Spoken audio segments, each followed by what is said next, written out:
All good businesses need a niche, a particular part of the market they can exploit to make the most of their product.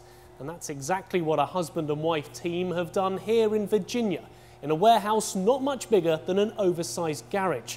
They're producing one of the most successful kosher products on the East Coast of America. A business built on barrels and bottles, inspired by a lifelong passion. After years of working with chemicals and computers, Becky and Scott Harris wanted to pour their energy into something different. Their love of whiskey prompted them to start their own business, making the liquor they loved. These two non-Jews wanted to make an organic, natural product.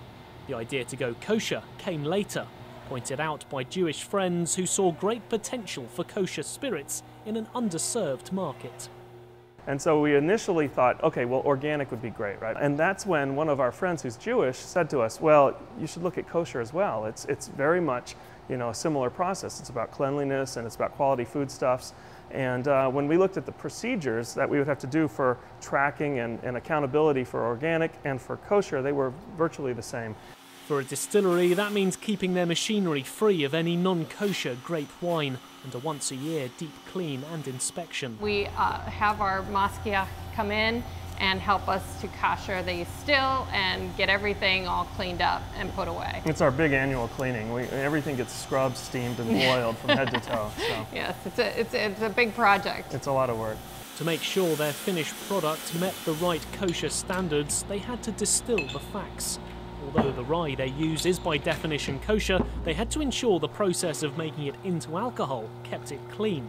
So they consulted Jewish texts and even went back to basics, reading through Leviticus and Deuteronomy, to ensure what came out was as clean as what had gone in, boiling down the facts to learn about kashrut. It doesn't ever actually specifically talk about liquor, but it does say, spend the money for whatever you wish, oxen, sheep, wine, strong drink, or whatever you desire, and you shall eat there in the presence of the Lord your God, and you and your household shall rejoice together. So I think rejoicing over strong drink sounds pretty good to me. So it's my favorite passage.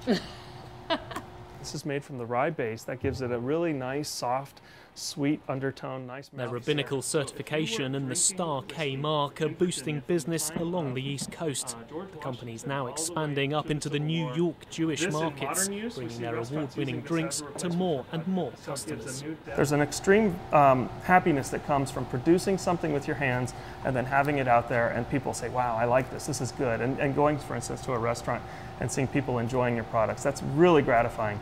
This is one of 40,000 bottles produced here at the distillery this year. And thanks to this little star in the corner, it's a product that can be enjoyed by hundreds of thousands of Jewish customers across the whole of America. This is Nick Harper for JN1 in Purcellville, Virginia.